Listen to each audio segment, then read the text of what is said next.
Hey, everybody. Welcome back to another season of Love Restore. I am your favorite host, Marshaun Olaniyan, and you are listening to KCCR Brownstone Cityscapes Radio. Welcome back. If you are watching, if you are listening, listen, I am so happy and I want to know exactly what's been going on with you. So if you've never commented, then please leave a comment. What's been going on with you? How have you been doing? Have you been taking in the information that you have been learning from Love Restore? How have you been applying it to your life? And what have you noticed since you have been applying these things, not only to yourself, but also in your relationship? Listen, I did a whole bunch of things this in between the seasons where I went on a cruise. I took my daughter on her very first cruise, and that was awesome and amazing. I got to see some family and friends that I haven't hung out with in years. It was just really good to connect in a different way, meaning we usually connect when it's a funeral or something. And we made a conscious decision not to do that any longer, that we want to make plans to connect in between those things to continue to build memories with extended family where we're all having our own children and they're growing, and some of our children are now having children. And so that was just a really great experience. I decided to create an entrepreneurs meeting and get together monthly, and we have talks on how to grow our business and everything. So I just been doing a whole bunch of things that has been transpiring into my life and just walking out on faith and really deciding to bet on me. And it's just been a beautiful thing. But before I go too deep into what I've been doing, again, you are listening to Love Restored. I'm your favorite host, Marshaun Olaniyan, and this is KCCR Brownstone Cityscapes. So for this first half of this season, we will be talking about courageous love and what that actually looks like. Now, today's topic is, what does courageous love look like? And that's what we will be delving into for these next 30 minutes. So get your coffee, get your tea, get your popcorn if you need, or get you a glass of bubbly wine, whatever suits you, so you can come here and take the notes that you need to take. Again, I said take notes. So whether you have a phone, a tablet, a computer, an old school pen and paper, that's preferably what I like.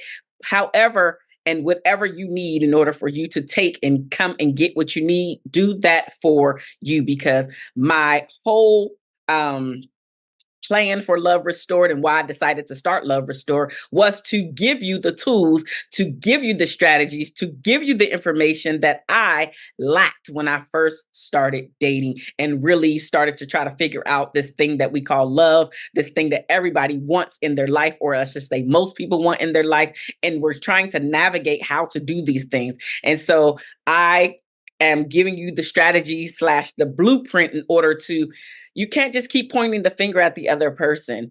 I know, and even for myself, I didn't get the tools, I didn't get the strategies, which is again why I'm here to share these things with you. But at some point, you have to man up, you have to woman up and own that you are a co-creator in your own life. And I say co because I'm a believer. So definitely, I know that God has a hand in my steps that I'm taking. And a lot of them are on faith, which is exactly what I mentioned earlier, how I'm taking steps on faith and betting on me. However, getting back to this, you can't just keep pointing the finger at the other person or at your parents or at all of your relationships, because the one thing that's for certain is that the only common denominator in all of those situationships, those relationships, whether familiar, whether romantic, whether the one with yourself, you are the only common denominator, sis. You're it. So you can't keep blaming others, pointing that finger at everybody else, and you never look in the mirror and point the finger at yourself. What are you doing? What are you bringing to the table? How are you showing up? And the things that you're not doing, what are the things that you're like literally your own red flags that you are not willing to work on? Like, we really have to get real about what we're doing and how we're showing up and the things that we're bringing to the table, and stop pointing the finger. And so again, that's one of the reasons why I created Love Restore. Tips, tools, strategies that I didn't receive, I want to bring them to you. And again, this first half of the season, we are talking about courageous love. So again, what does courageous love look like? Of course, I've written some things down, so let me go ahead and look into it. And having the courage to love looks like being willing to be vulnerable, open, and authentic with someone despite the risk of being hurt, rejected, or disappointed. It means showing up fully in your relationships, whether they're romantic, familial, or even in your friendships. And I would even dare to venture to say, even in your careers, with your coworkers, with your bosses, all while embracing the possibility of emotional highs and lows. So, what does that really mean?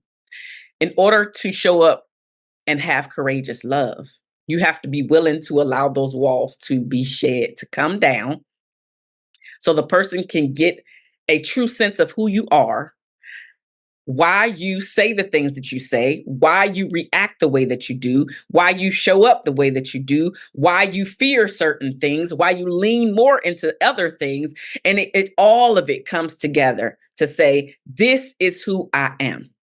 But it all takes the courage in you being vulnerable, which is where the deeper intimacy comes into play.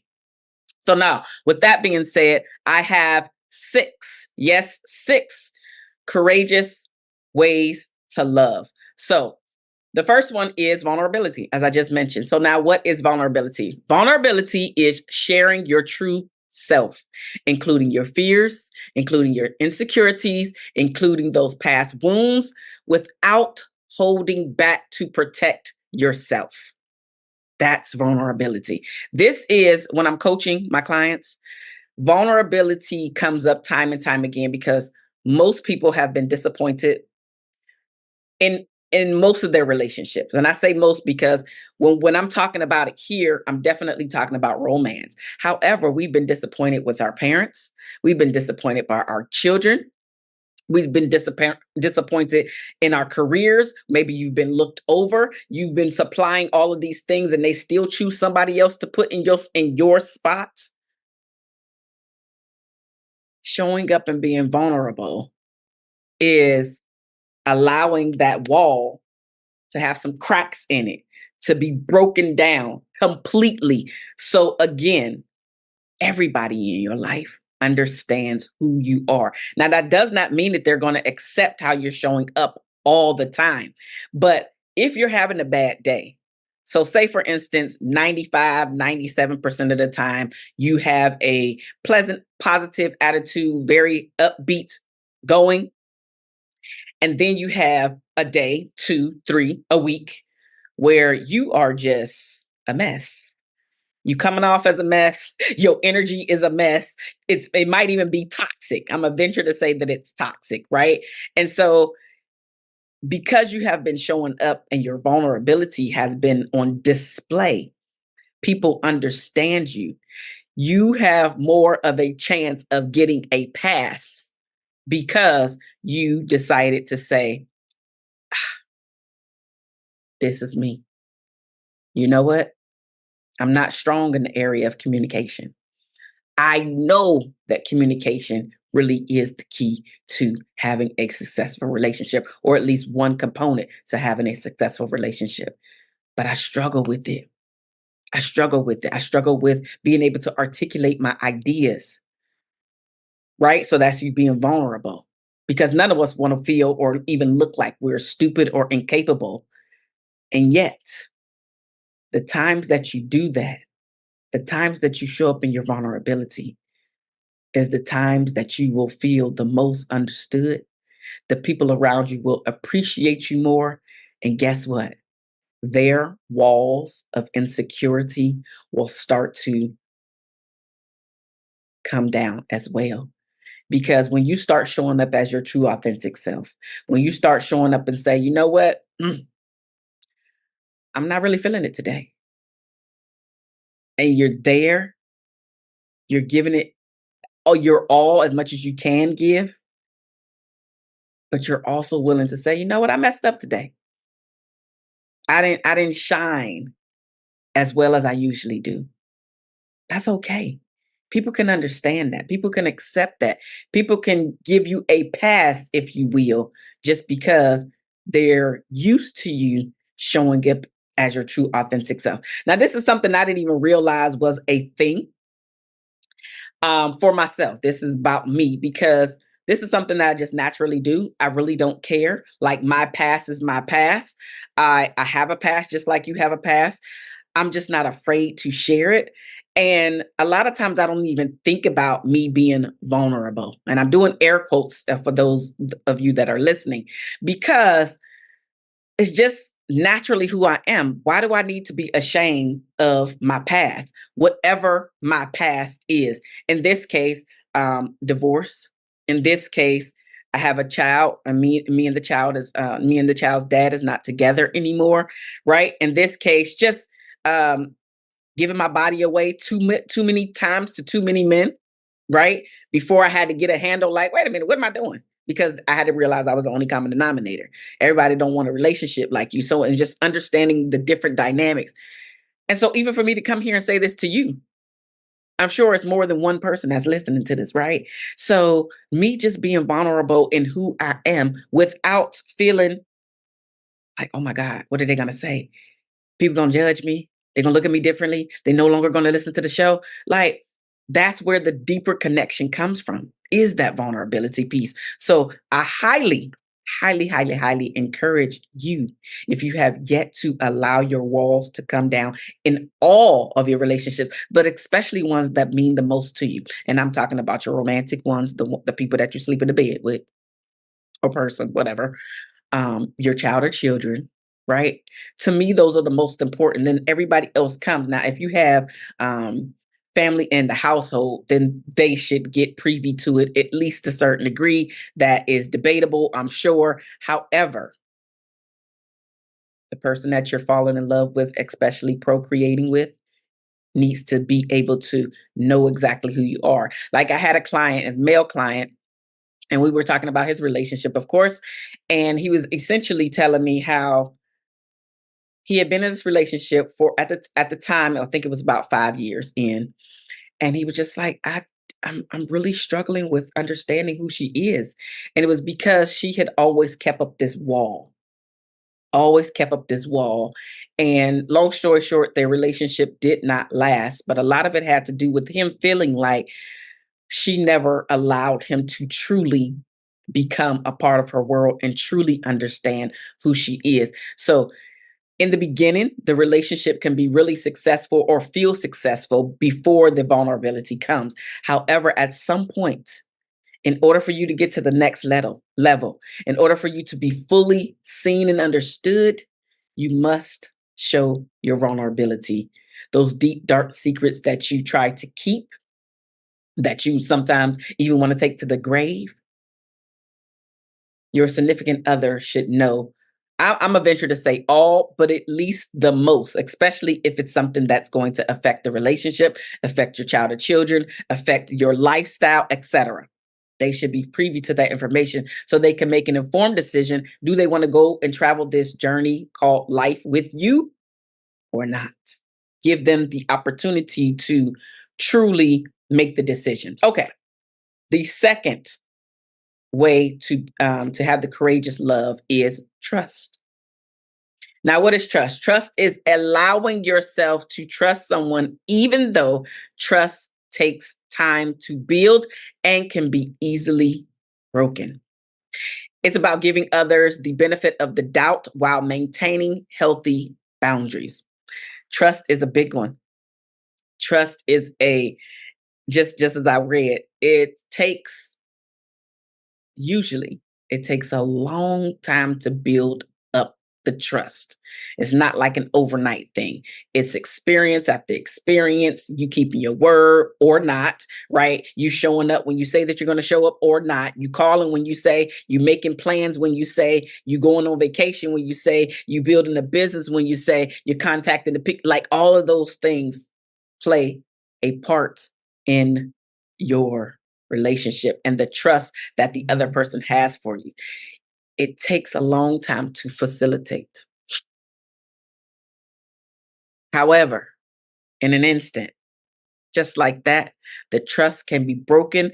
And then you leave the other party wondering, was it ever real? Did anything you say Was it ever true?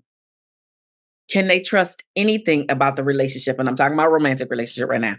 Can your partner trust anything about what you were saying over this past year or years that the two of you have been building life together? They start to wonder how much of it was real and how much of it was false. And you don't want that because then you have to deal with the consequences of your actions, of you not being a trustworthy person. And then you have to worry about answering question after question after question, detail after detail, something that could have been true, but now it's being questioned because you got caught in a lie or you broke the trust within the relationship. So, whatever the case may be, you have to be willing to be as trustworthy as you can. And I'm going to even venture to say, even if it hurts your spouse, because you would rather your partner or spouse hear that dirty information from you. And I'm saying dirty, it could be something very simple, as you lied about something, or something very huge. And whatever huge is, you insert what huge is for you, because that is definitely on the spectrum for sure. Trust is hard to build, is easy to break. And then everything in between the the trust building and the lie or the cot thing that you did, everything in between is questioned and it taints and haunts the relationship. And that intimacy starts to fade. The connection, you feel very disconnected. You're wondering why all the time, like, what the heck happened, right? You don't want to have to deal with those things. Just be a trustworthy person. Show up and do the things that you say that you're going to do. And guess what? You have to do them day in, day out, time and time again. But by doing that, this is where the deeper connection within your relationship happens. This is how you show up and be courageous, even when things do not go the way that you would like for them to go because of your mess up. The third way to show up and be courageous is taking emotional risk. This is understanding that love doesn't guarantee smooth sailing at all. There are no guarantees that love will always be reciprocated or remain the same. And yet, you choose to give and receive love anyway.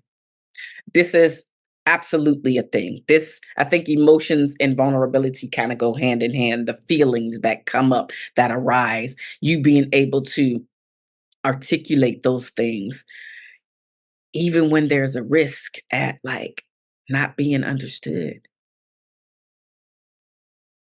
It's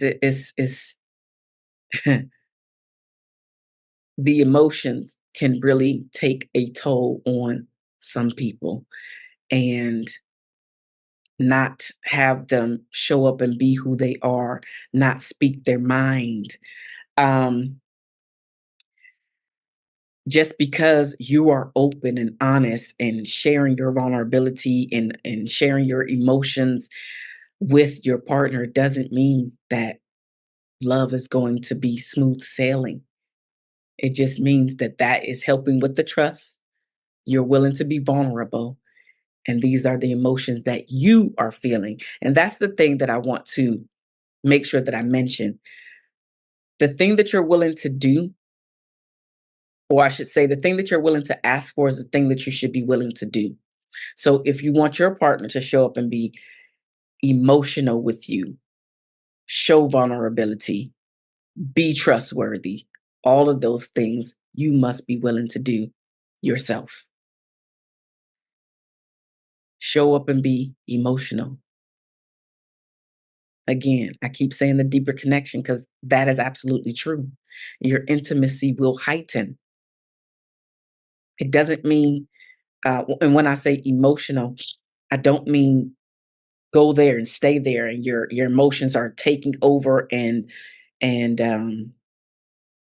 basically you are making decisions off of your emotions. However, All of us have emotions in us. I might be angry one moment, sad the next, happy, glad, right? It runs the gamut. Each of us do. However, emotionally intelligent people know when to use them. They don't abuse them, but they also need to receive them from their partner as well.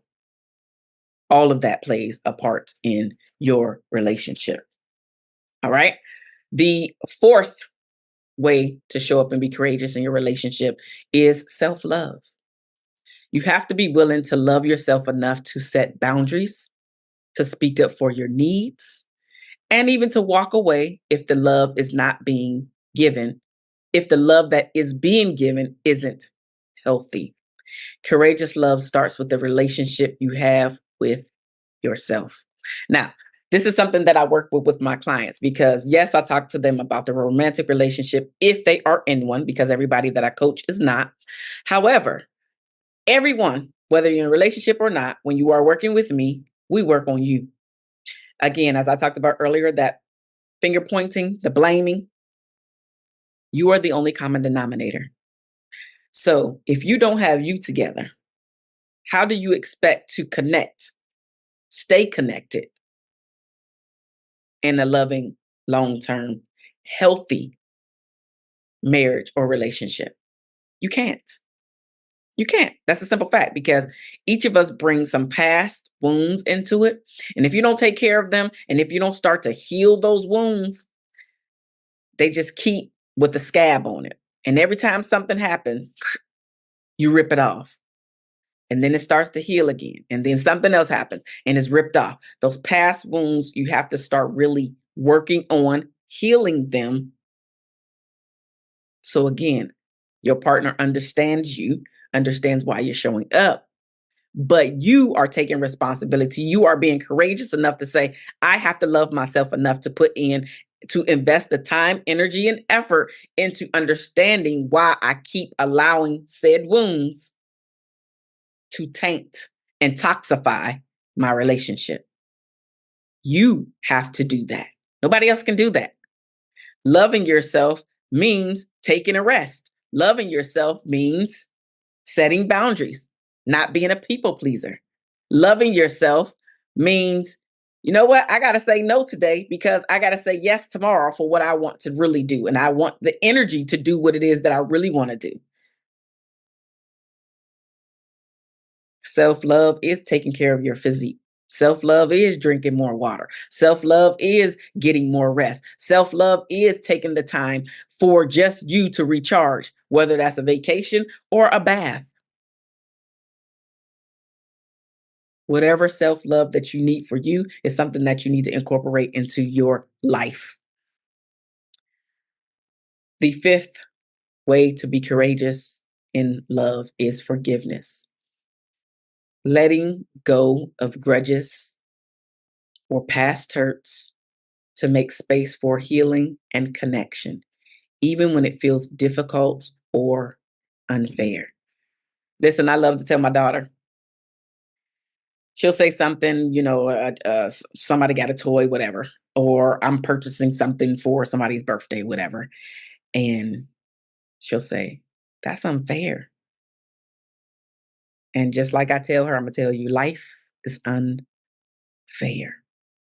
It is.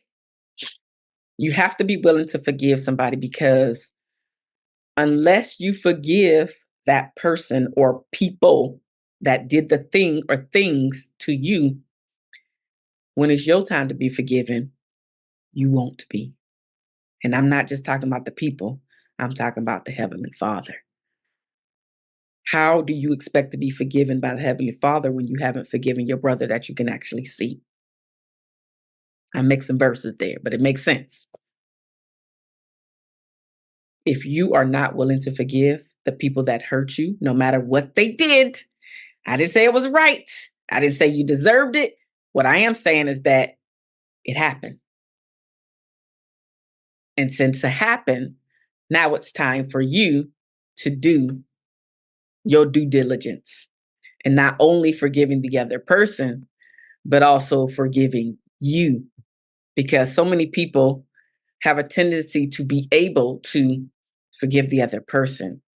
But when it comes time for them to give of that same forgiveness and grace that they gave to the abuser, whatever the abuse is, the wrongdoer in their life, they have a hard time giving themselves the grace, giving themselves the mercy to forgive themselves. So not only is forgiveness about forgiving the other person or people that did the wrongdoing, you must be willing to forgive yourself. Because here's the thing, and I've said this before, forgiveness is not for the other person. Forgiveness is for you. Forgiveness is for you to move to the next level in your healing journey. Forgiveness is taking back the power that you are freely giving to someone else, your accuser, your abuser, the wrongdoer or doers in your life. You have to forgive. That's how we show up, be courageous in our relationships, courageously loving by forgiving others as well as yourself for all the things that you did, for all the things that you didn't do, for all the things that you said, for all of the shortcuts that you took, for all of the lies that you told, for all of the let's just call it sins. Okay, let's call a spade, for all of the sins that all the people that you have hurt, including but not limited to your spouse or your ex or exes or your current relationship. All of this, you have the power, but you must be willing to forgive. The sixth way to show up and be courageous in your relationship is patience.